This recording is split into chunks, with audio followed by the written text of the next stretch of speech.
Where do I even start with this? Hey guys, I'm Untitled Chap, and this is ridiculous. I've got every single OnePlus phone they've ever launched, bar a couple of limited edition and McLaren versions. Everything from the original OnePlus One, the OG, which I can't wait to show you, all the way up to the brand new 9 series, 20 OnePlus phones, OnePlus 20 if you will. And the reason I'm making this video now is actually because I'm working with OnePlus to celebrate the 7th anniversary since the launch of the original OnePlus One. And also they've reached a huge milestone of having over 3 million registered users at oneplus.com from Europe alone. So lots to be proud of. And of course, really for OnePlus, it is the community, it's you guys, the fans, that have been the backbone for this whole company, which is why they got in touch, asked if they could work with me on this video to look at the progression of the tech, see how the company grew. They've also created this One for All event with some pretty big discounts and good deals on select phones, including one of my favorites, which I'll reveal which one it is at the end of the video. So check out the link in the description below. So let's dive straight in, and to avoid boring you all to death with 20 unboxings, let me try this. Wow, I didn't actually think that was going to work, but there we are, a magical OnePlus unboxing. No smoke and mirrors or editing at all. That was pure magic right there. 20 phones on this desk. I mean, straight away you get an idea of the changes in design, also the colors. This was a very aquamarine blue phase for OnePlus, and also the cameras from single lenses, dual, triple, now up to quad lenses on the 9 Pro. But let's go back to the start. Cast your minds all the way back to April 2014. I hadn't even started my YouTube channel yet. That was like another 7 or 8 months away.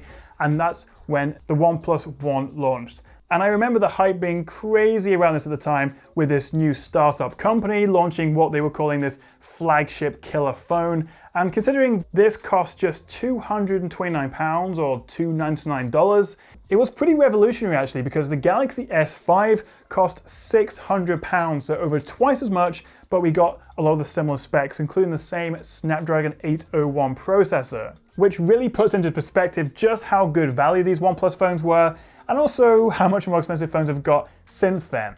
Now I must admit, I don't love this sandstone texture on this curved back. It's certainly grippy, but it also scratched quite easily, and it felt a bit, well, like sandpaper. And we got this tiny single 13 megapixel camera and flash on the back, this micro USB port on the bottom, which really does show its age, and also of course a 3.5mm headphone jack on the top.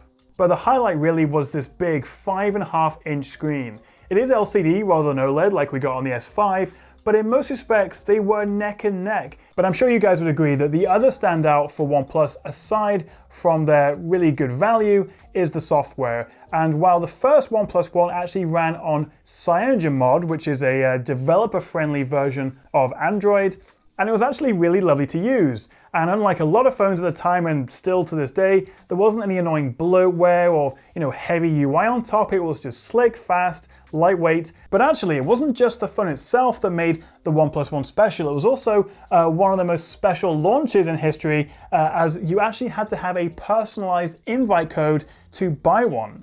And it was sold exclusively through oneplus.com with almost no advertising budget. Even though I was never actually able to buy this one myself, I remember at the time a lot of the creators and the sort of tech people that I followed, they were all talking about this, and they were also all switching to it when they could get their hands on it. There really was a big buzz around it. And so it wasn't just about the phone, it was also about the beginning of the OnePlus community. So that was the OnePlus One from 2014, but actually the momentum continued with the launch of the OnePlus 2 in 2015, and actually there were over 1 million people who signed up to get one of those personalized invite codes to actually buy one. And again, we had a flagship killing price of just £239 for this when it launched. And this definitely feels like a refinement of the first. In fact, if I bring the one back in side by side, we've got this similar sandstone material on the back, but now we've got this more premium metal frame around the sides. Also, big jump up to the USB-C port, as well as having a fingerprint reader built into this front home button. And also, for the first time on an Android phone, this alert slider. But I think more significantly is this was the first OnePlus phone to come with what we now know as Oxygen OS. So it was a nice little upgrade, but there were a couple of problems with this. Firstly, it had the Snapdragon 810, which had some performance and overheating issues. And also OnePlus have said they could have done a better job with the launch of the 2 by having better sort of customer support. At the time, they really just grew so fast from the initial one, they weren't really set up in time. Definitely some growing pains there then, but fair enough, they held their hands up, they took in that customer feedback that they needed to improve their support, and they did as the years progressed. So a nice little upgrade, but a couple of sort of issues there with the 2. But then just a few months later on in 2015, we had this guy, which I actually forgotten about, but it's the OnePlus X, which is, well, unmistakably similar to a certain fruit-based rival like the iPhone 4. It looks very similar to it. And it was actually meant as a bit of a budget alternative to the OnePlus 2, surprisingly, because this was already like £239, but the X came in at $199, and it offered a slightly smaller 5-inch screen, also the previous generation Snapdragon 801, but for $199, this was an absolutely stunning phone, both in terms of design and also obviously with that Oxygen OS software. It was just lovely to use. So funnily enough, even though it was supposed to be a budget version of the OnePlus 2, honestly, I'd have easily gone for this one instead, and actually I think it's one of the most underrated OnePlus phones. But then it was the OnePlus 3 where I think they really found their feet. And actually you can see straight away just from this metal design, it feels a lot more premium. And actually it was kind of similar to the popular M7 and M8 HTC phones at the time. I love those phones. And this really did feel like a step up in terms of the design, the build quality. We also had a big spec bump with this up to the Snapdragon 820. It also debuted their Dash Charge technology, which later became Warp Charge. We also have an AMOLED screen, Oxygen OS obviously, and it was also the first OnePlus phone you could buy without one of those pesky invite codes. So this was a proper flagship killer, although it was a little bit more expensive than we were used to, starting at £329 or $399, so nearly $100 more than the OnePlus 2, but at the same time it was still half the price of the competing Galaxy S7. And OnePlus really made an effort to bring this to the fans, to the community, with pop-up and launch events, and since then they've held more than 150 of them in 38 different cities around the world. But then just 5 months later, we had the launch of the OnePlus 3T, and so began the dual phone launch cycle that we're used to now. And actually, this will always hold a special place in my heart because it was the first OnePlus phone I ever bought and used as my daily driver. I loved this thing, and essentially the T series, not that T series, would basically be the slightly refined and upgraded versions of the phone. So the 3T here added a 128 gig storage option, a much better selfie camera, as well as a bigger battery, and it started from £399 or $439. So it was a slight price increase over the 3. So can you guess what comes after the 3T? Well, that's right, it's the 5. They actually jumped ahead of the 4 because in Chinese language, the number 4 sounds a lot like death, so they jumped straight to the 5 in June 2017. This was the first OnePlus phone to come with a dual camera system. But as we're used to with modern phones, the second lens isn't a ultra-wide or telephoto, it was actually a 20 megapixel sensor that was used to give us 2 times lossless zoom, so in a way it was for zoom, and also to help with bokeh and portrait shots. And it also began OnePlus's slight obsession with cramming in as much RAM as possible, offering an 8GB version of the phone for £500, although it started from $450 with 6 gigs of the stuff. So I really like the 5, but actually the 5T here is also a little bit nostalgic for me because the last time I saw this particular model of phone was in the back of a taxi in Berlin during an IFA trade show, and that was also the last place I saw it because I left it there, never to be seen again. So it's good to see this again. It's also one of my favorite colors of OnePlus with this red metallic finish. It's beautiful. And the 5T trimmed the bezels, so we have a much higher screen-to-body ratio. They also added face unlocking, but pretty much the same specs and also the same price as the 5, so a fairly modest upgrade overall.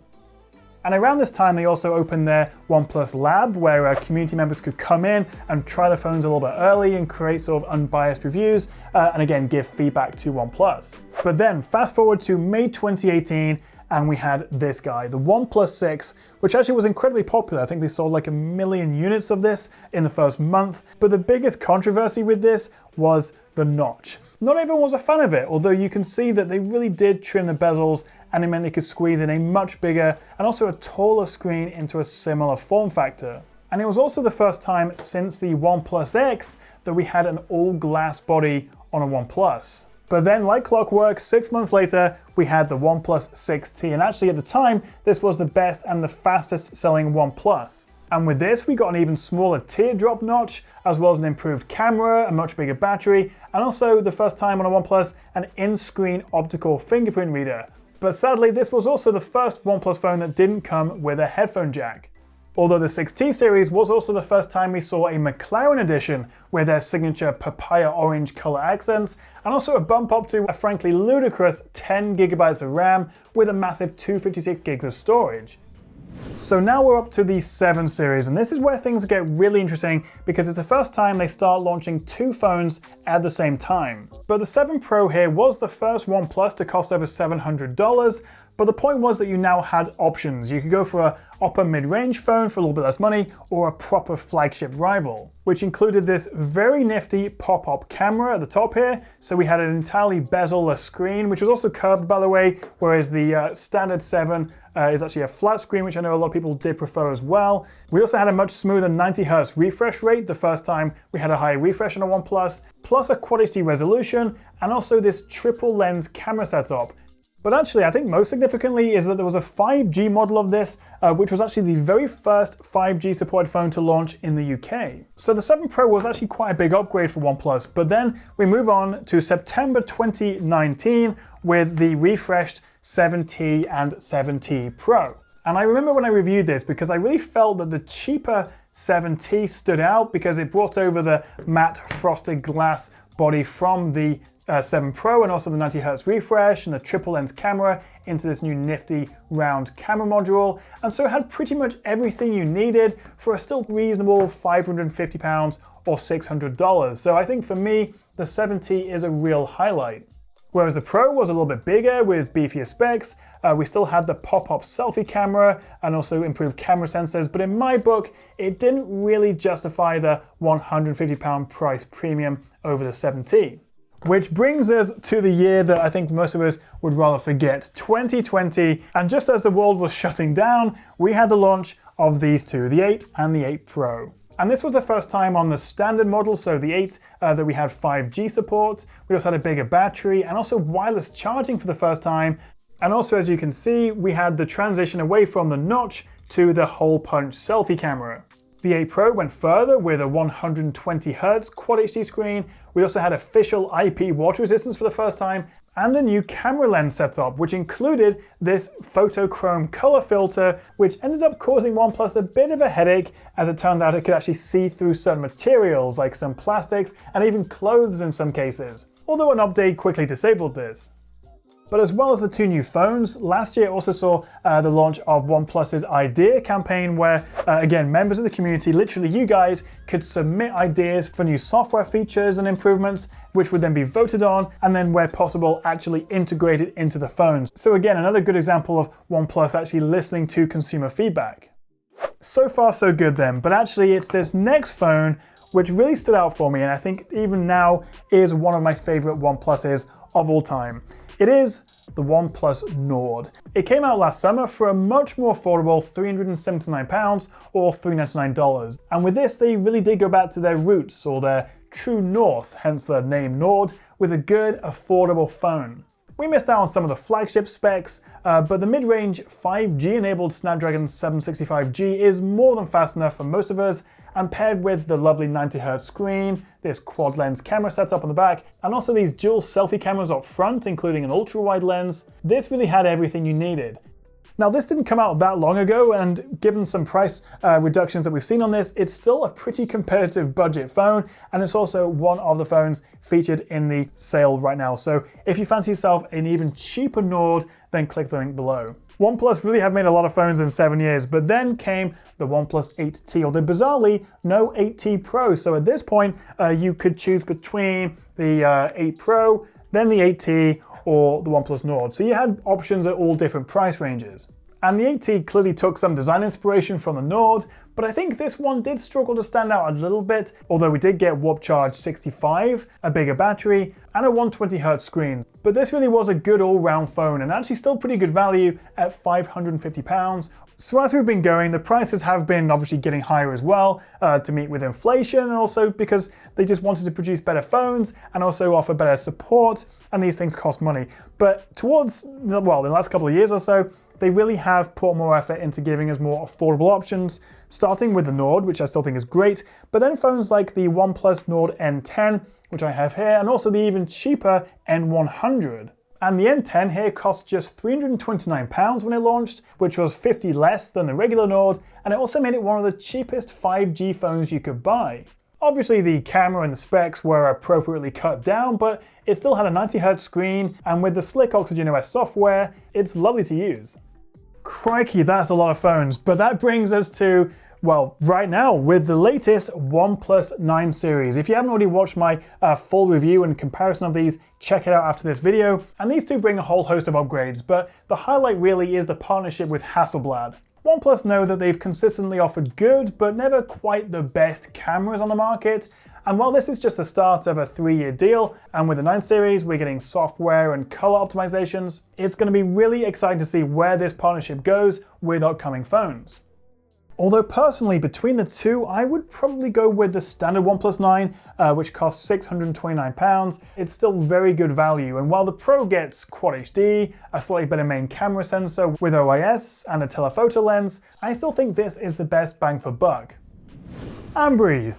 That was a lot of phones, but hopefully you're still with me and I haven't bored you all to death. I found this absolutely fascinating to see the transition and the progress over the last 7 years. We really have come a long way. If I had to pick a favorite, I think it would be between the 3T because this was my first ever OnePlus, or honestly I think the Nord because I still think it's incredible value for money. But what about you? Which OnePlus phone do you think is the best of all time? Let me know in the comments below, and also check out their One for All event, which is running until the end of the week, April 23rd I believe it is, where you can get some good deals on various phones, including the Nord and the 8 series. It genuinely is great to see a brand really working with the community hand in hand to improve the brand, to make the products better. If you want to see more videos like this or just more of me, then don't forget to hit that subscribe button, and I'll see you guys next time right here on the Tech Chat.